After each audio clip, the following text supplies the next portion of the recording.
नमस्कार, हरियाणा विशेष में आपका स्वागत है। मैं हूं आपके साथ सुप्रीत सचदेव। उचाना खुर्द की आईटीआई में हरियाणा के उप मुख्यमंत्री दुष्यंत चौटाला पहुंचे, जहां पर उनका जोरदार स्वागत किया गया। डिप्टी सीएम दुष्यंत चौटाला ने होंडा सीआरएस कार्यशाला का उद्घाटन किया। होंडा कंपनी के सहयोग से हरियाणा में पहला सेंटर उचाना खुर्द की आईटीआई में Shakeel investment centre Honda company ने अपने खर्चे पर स्थापित किया है, जिसमें नई तकनीक BS6 के 2 व्हीलर को रिपेयरिंग ओवरहॉल्डिंग करने का प्रशिक्षण दिया जाएगा, ताकि इससे पढ़ने वाले बच्चे पढ़ाई के बाद अपना स्वयं का रोजगार शुरू कर सकें। इसलिए उचाना खुर्द ही पावन बेला पर पहुंच चुके हैं। इसलिए युवा साथियों से बीच में आपके महबूब नेता भाई दुष्यंत चौटाला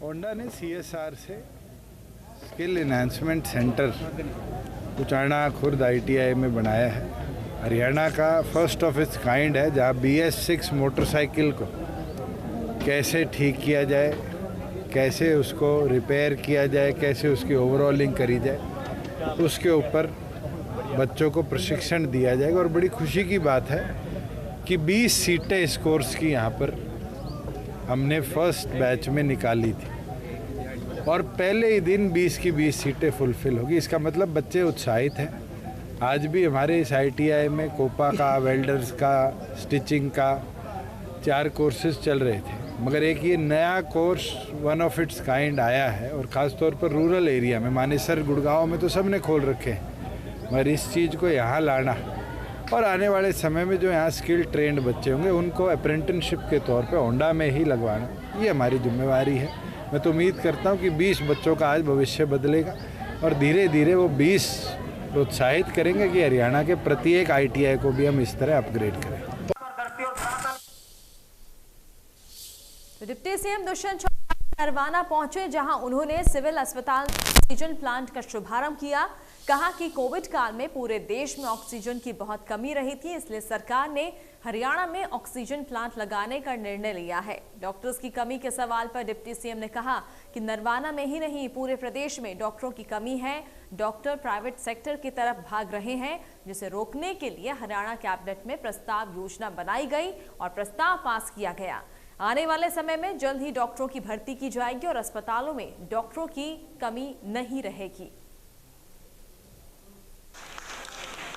इस तरीके से पिछले साल कोविड के अंदर बहुत बड़ी मात्रा में ऑक्सीजन की कमी देश भर में देखी गई थी। तो हरियाणा के अंदर भी हमने प्रयास किया था कि अलग अलग जगह ऑक्सीजन और ऑक्सीजन बॉटलिंग प्लांट्स लगाए जाए। और उसके अंदर क्योंकि नरवाना इस इलाके का सबसे बड़ा हॉस्पिटल है हमारे, इसलिए प्राथमिक तौर पर, और मैं धन्यवाद करूंगा M3M फाउंडेशन का, जिनने अपने CSR फंड से लगभग 1 करोड़ की लागत से इस प्लांट को इस्टेब्लिश करने का काम किया और नरवाना ही नहीं, आसपास के इलाके के लोगों को ऑक्सीजन की कमी ना फ्यूचर में आए, उसको भी मॉनिटर करने का काम किया। One of the limited companies हैं जिनने कहीं ना कहीं अपने CSR फंड कोविड के अंदर ऐसे इंफ्रास्ट्रक्चर डेवलपमेंट के काम में लगाया है। मेरा ये मानना है कि नरवाना के इस अस्पताल में आने वाले भविष्य में दोनों ऑप्शंस के माध्यम से कभी भी ऑक्सीजन की किल्लत हमें देखने को नहीं मिलेगी, क्योंकि अब फुल फ्लैज एक और पर तो PSA प्लांट यहाँ पर इस्टेब्लिश्ड है, वहीं दूसरी ओर पर सिलेंडर की बॉटलिंग के माध्यम से अगर कोई यहाँ फेलियर होता है तो 24 आवर्स 7 डेज बैकअप की व्यवस्था ऑक्सीजन के लिए इस हॉस्पिटल में रहेगी। पंजाब में आम आदमी पार्टी के चुनाव जीतने पर बधाई देते हुए डिप्टी सीएम दुष्यंत चौटाला ने कहा कि पंजाब की जनता बदलाव चाहती थी, जो आम आदमी पार्टी ने लाकर दिखाया। वहीं निकाय चुनाव को लेकर डिप्टी सीएम ने कहा कि जब भी चुनाव की तारीख होगी, दोनों पार्टियां मिलकर चुनाव लड़ने को तैयार हैं। स्टेट इलेक्शन कमीशन बताए, हम तो पूरी तौर पर तैयार हैं। स्टेट ने अपनी तरफ से 48 म्युनिसिपल कमेटीज और काउंसिल के नाम स्टेट इलेक्शन कमीशन को भेज दिए हैं। जिस दिन भी निकाय चुनाव की डेट अनाउंस होगी, पूरी तौर पर हम तैयार हैं और दोनों पार्टियां मिलकर बड़ी मजबूती से निकाय चुनाव।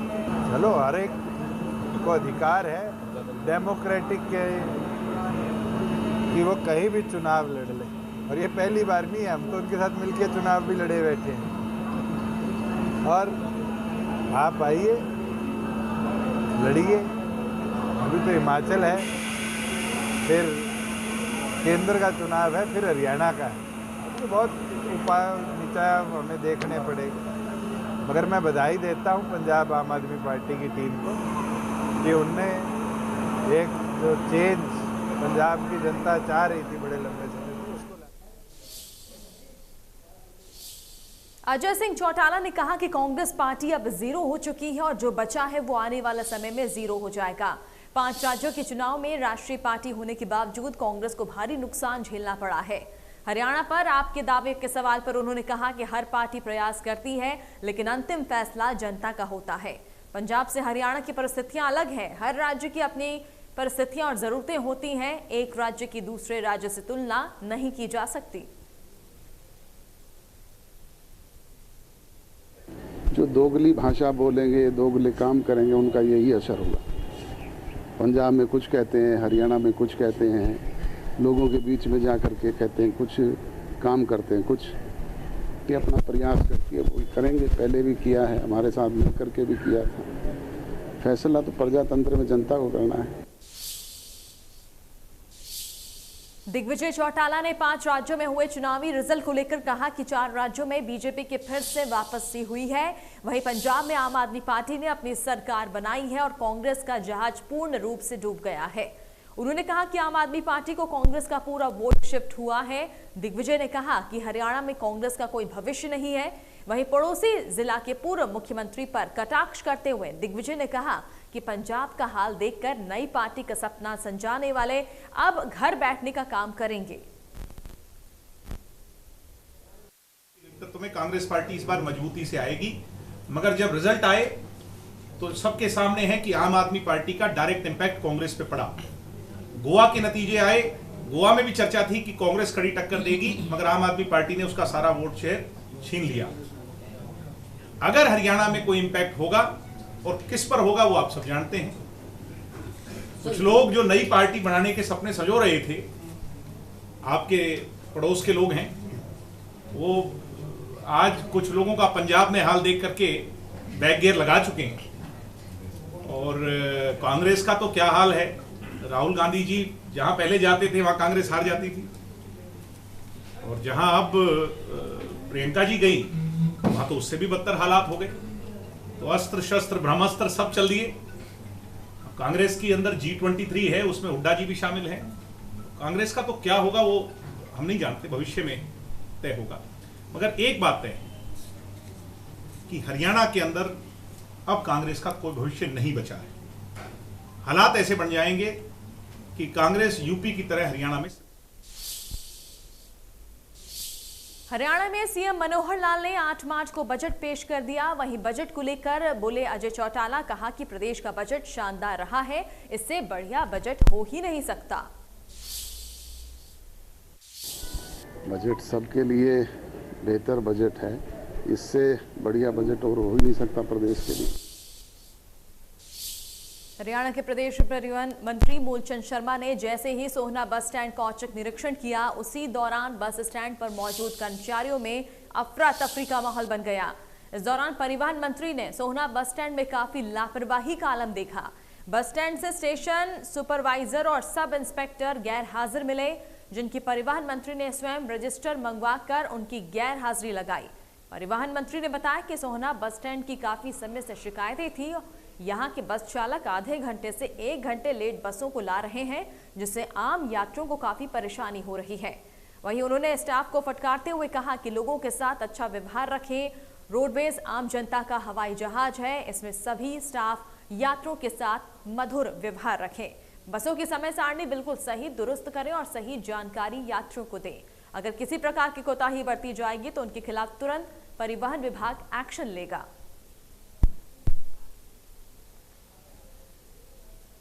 निकला हुआ था, बस स्टैंड पर सवारी थी उस समय उस पर, और मैंने सभी बस स्टैंड पे जब गया और 7 लोगों में से 2 एब्सेंट थे, और मैंने कहा जो इतने यात्री हैं इनसे व्यवहार ठीक रखें, समय पे बस चलाएं, समय का ध्यान रखें और कुशल व्यवहार रखें। अगर किसी को जानकारी देने वाला होना चाहिए, जानकारी भी कोई बस के बारे में पता करता है कब आएगी कब आनी है, उसकी भी जानकारी समय पे दें, और उनसे जो आदमी का व्यवहार होना चाहिए वो सभ्य होना चाहिए।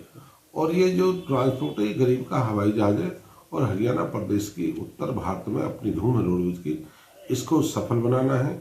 और इसको सब हरियाणा रोडवेज से जो जहाँ के ड्राइवर हैं, जो कंडक्टर हैं, जो नए बच्चे हैं, वो सब इस पे पूरी प्रयास साथ काम करें। चरखी दादरी में गांव अचीना के समीप इंदिरा सैकड़ों एकड़ सरसों और गेहूं की फसल जलमग्न गई, जिसके चलते किसानों की पकी हुई फसल बर्बाद होने से लाखों रुपए का नुकसान हुआ। पूर्व मंत्री सतपाल सांगवान ने नहर टूटने से प्रभावित फसलों का निरीक्षण किया और अधिकारियों से बात करते हुए पानी निकासी की उचित प्रबंध करने को कहा। उन्होंने कृषि मंत्री जेपी दलाल से फोन पर बात करके प्रभावित फसलों का स्पेशल मुआवजा जारी करने की मांग उठाई। मैं निरीक्षण करने नहीं आया, मैं तो ये हमारे दुखित भाई है ना, जिनकी इतनी मेहनत के बाद जब फसल लास्ट स्टेज पर आ रही थी, वो जो है ना तकरीबन 400-500 एकड़ में 3-3, 4-4, 5-5 फीट तक पानी भी खड़ा है। और तो इनका जो है ना, मैंने मंत्री जी से बात करी थी आने से पहले, और उनको कहा भी था यार कम से कम तुम कृषि मंत्री है, मेरे उनको वो तो मुआवजा की तो करे, वो कह तो रहा था मैं करूँगा, अब शायद आज से इसका यह भी हो जाएगा। मैं तो यही कहता हूँ, अरे ये नहर बार बार टूटती है, इसका भी कोई न कोई कारण तो देखना चाहिए। या तो नहर में पानी ज़्यादा छोड़ते हैं जो इसकी कैपेसिटी नहीं है, या ये रिपेयर नहीं हुई है, कोई न कोई तो कारण है। इसने इतनी मेहनत करके खेती आज लास्ट स्टेज पर है कि मैंने उस वक्त भी दुष्यंत जी को कहा था जो वो टूटी थी वहाँ नहर के, भाई इनको मुआवजा, वो इनको तो इसलिए ज़्यादा भय हो रहा है कि फसल इनकी बर्बाद हो गई, पिछला ही नहीं मिला जब वो, तो अब क्या हो कर सकते हैं। गाँव जी नहर का पानी इतना ज़बरदस्त टूट गया जी, हमारी तो फसल जो है ना कगार पाई हुई थी, हमने कटाई के टाइम पर हमारी बिल्कुल बर्बाद होगी। हमारे के लिए कुछ भी आधारशिला नहीं है, हमारी कोई आचार नहीं है, कोई आधार नहीं है इस चीज़ का। ये तो सरकार से ये प्रार्थना है कि हमारा कुछ आर्थिक मदद की जाए ताकि हमारे जीने का राह हो। रतिया में एक ही छत के नीचे अब क्षेत्र के लोगों को सुविधाएं मिलेंगी। 1.30 लाख रुपए की लागत और सभी सुविधाओं से लैस आधुनिक सचिवालय बनवाया गया है, जिसका निरीक्षण कर जिला उपायुक्त ने अधिकारियों से जानकारी ली। ठेकेदार की लेट लतीफी के चलते लघु सचिवालय के बनने में 4 साल देरी हुई। 2016 में लघु सचिवालय की आधारशिला रखी गई थी और 2 साल के अंदर इसे बनाकर दिया जाना था, लेकिन ठेकेदार की लेट लतीफी के चलते ये 6 साल में बना, जिसे लेकर विभाग ने ठेकेदार पर 60 लाख के करीब जुर्माना भी ठोका। जिला उपायुक्त ने कहा कि क्षेत्र के लोगों को अब एक ही छत के नीचे सभी सुविधाएं उपलब्ध होंगी और कामकाज के लिए अलग अलग दफ्तरों में चक्कर नहीं काटने पड़ेंगे। जल्द ही इसका उद्घाटन किया जाएगा। ठेकेदार फाइन लगा दिया तो कोई भी कारण हो तो उसने टाइम पर नहीं बना, उसके ऊपर पेनल्टी लगा दी, पेनल्टी का प्रोविजन है। सर उसने कोरोना का भी हवाला दिया था इसके बीच, तो उसको देखना था, वो तो उसको तो सारा समझ गए डिपार्टमेंट में। इंजेक्शन का मुख्य उद्देश्य क्या है सर? देख रहे हैं ना क्या कमी पेशी है नहीं है, कोई जरूरत हो तो नहीं ठीक है। चंडीगढ़ में आयोजित राष्ट्रीय स्तरीय ऑल इंडिया सिविल सर्विस खेल प्रतियोगिता में चौधरी देवीलाल विश्वविद्यालय सिरसा के युवा कल्याण निदेशालय के सहायक निदेशक राजेश छिक्कारा ने ग्रीको रोमन स्टाइल कुश्ती प्रतियोगिता में रजत पदक जीता है। राष्ट्रीय स्तर पर पदक जीतकर राजेश छिक्कारा ने विश्वविद्यालय का गौरव बढ़ाया। राजेश छिक्कारा हरियाणा के विश्वविद्यालय के पहले कर्मचारी हैं जिन्होंने सबसे ज्यादा पदक जीते हैं। विश्वविद्यालय के कुलपति ने राजेश छिक्कारा को ऑल इंडिया स्तर पर विश्वविद्यालय का नाम रोशन करने पर बधाई दी। राजेश शिकारा ने कहा कि हर खिलाड़ी को कामयाब होने के लिए मैदान में मेहनत करनी चाहिए और जमकर पसीना बहाना चाहिए। कंपटीशन था ये All India Civil Services Chandigarh में हुई और यह 4 मार्च से 8 मार्च के बीच में स्पोर्ट्स कॉम्प्लेक्स चंडीगढ़ में। इससे पहले 28 फरवरी को स्टेट हुआ था। उस स्टेट में मेरा प्रथम स्थान आने पर मैं ऑल इंडिया सिविल सर्विसेज के लिए चयनित हुआ और वहाँ पर मेरा सिल्वर मेडल रहा। इससे पहले मेरे 3 गोल्ड मेडल पहले आए हुए हैं और ये चौथा मेरा मेडल रहा राष्ट्रीय स्तर पर। ऑल इंडिया सिविल सर्विसेज की यह कंपटीशन था। लगभग इसमें 300 से 400 बच्चों ने भाग लिया। हर स्टेट के बच्चे जैसे इसमें पहुंचे सर। मैं अपने हरियाणा टीम की तरफ से खेला और चौधरी देवीलाल विश्वविद्यालय का मैं कर्मचारी हूँ। मेरा नाम Rajesh shikara, assistant director youth welfare office से हूँ। तो इस ऑफिस से खेल कर मैं चौधरी देवीलाल विश्वविद्यालय और सिरसा जिले हरियाणा प्रदेश की टीम से सिलेक्ट होकर मैं 60 किलो ग्रीको रोमन में खेला सर। क्योंकि सर मेरे 40-45 मेडल प्राप्त कर चुके हूँ। मैं स्टेट में मेरे 6 गोल्ड मेडल हो चुके हैं और नेशनल में मेरे लगातार ये 4 मेडल रहे सर राष्ट्रीय स्तर पर। करनाल में रिश्वत लेते रंगे हाथों पकड़े गए डीटीपी विक्रम सिंह को विजिलेंस टीम ने न्यायालय में पेश किया, जहां से उसे 3 दिन की पुलिस रिमांड पर भेजा गया। डीटीपी 5 लाख की रिश्वत लेते हुए पकड़ा गया था। वहीं विजिलेंस टीम अब तक विक्रम से 78 लाख से ज्यादा की नकदी बरामद कर चुकी है। रिश्वतखोरी से अर्जित किए गए करोड़ों रुपए से डीटीपी विक्रम ने कई शहरों में प्लॉट, फ्लैट और गाड़ियां खरीदी। इसके अतिरिक्त आरोपी ने क्रिप्टो करेंसी में बड़ा निवेश भी किया। इस मामले की जांच के लिए 3 अलग अलग टीमों का गठन किया गया है। इंडिया न्यूज हरियाणा से विजिलेंस इंस्पेक्टर सचिन कुमार ने खास बातचीत की।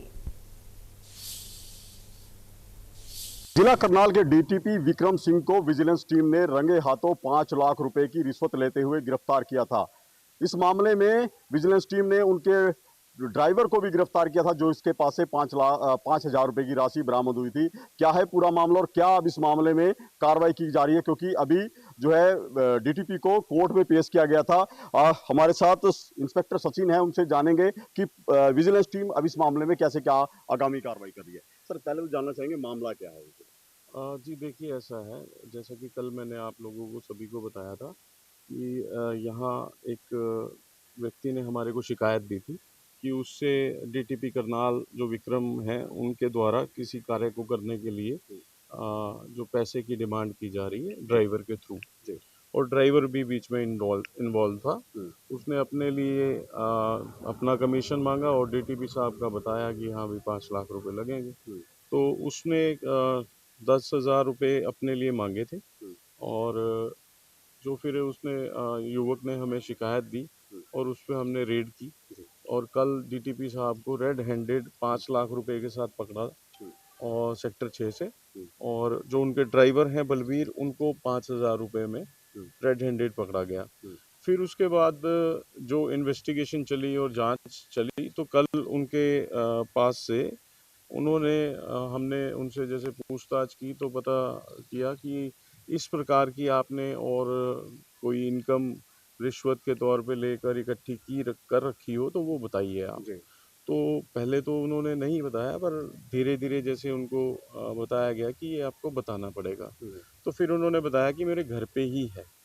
फिर उन्होंने उनकी ही निशानदेही पर और 78,34,000 जो रुपए हैं वो अलग अलग पैकेट्स में पड़े हुए थे और वो रिकवर हुए हैं। तो उसके बाद अभी हम उनको रात को बंद करवा दिया गया हवाला थाना में। आज उनको पेश किया है मेडिकल करवाकर, और उसके बाद उनका हमने पुलिस रिमांड 3 दिन का जो हमें प्राप्त हुआ है, पुलिस रिमांड मांगा था माननीय न्यायालय से।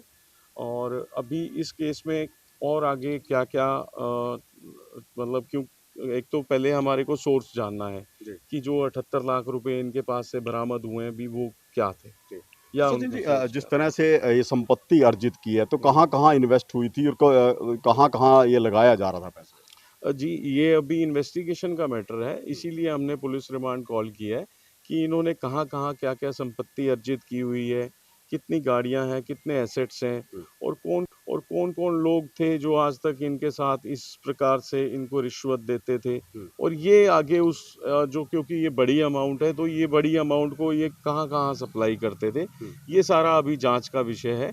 तो बिल्कुल ये विजिलेंस इंस्पेक्टर सचिन कुमार थे जिन्होंने बताया कि अब जो है 3 टीम इस मामले की जांच करेगी और डीटीपी विक्रम सिंह जहां पर पोस्टिंग रहे हैं उन सभी रिकॉर्ड को खंगाला जाएगा, क्योंकि मामला बहुत बड़ा है। जिस तरह से संपत्ति अर्जित की गई थी उसकी अभी जो है छानबीन की जा रही है कि आखिर ये संपत्ति कहाँ है और कितनी जो है इसमें इन्वेस्टमेंट की गई थी विक्रम सिंह के द्वारा। यहाँ पर एक बड़ा मामला ये भी है क्योंकि जिस तरह बीते 3 वर्षों से करनाल में पोस्टिंग थे और 9 से 10 हज़ार रजिस्ट्रियां इस दौरान जो हैं हुई हैं, जिनको लेकर सवाल पहले भी उठ चुके हैं, वो जांच के दायरे में है। ऐसे में डीटीपी के अलावा कई और अधिकारी हैं, चाहे वो नगर निगम के अधिकारी हो, चाहे वो तहसील कार्यालय के अधिकारी हो, वो भी कहीं ना कहीं उनके ऊपर भी शक की सुई गहरा गई है। करनाल से महेंद्र सिंह, इंडिया न्यूज हरियाणा। और इसके साथ हरियाणा विशेष फिलहाल इतना ही। नमस्कार।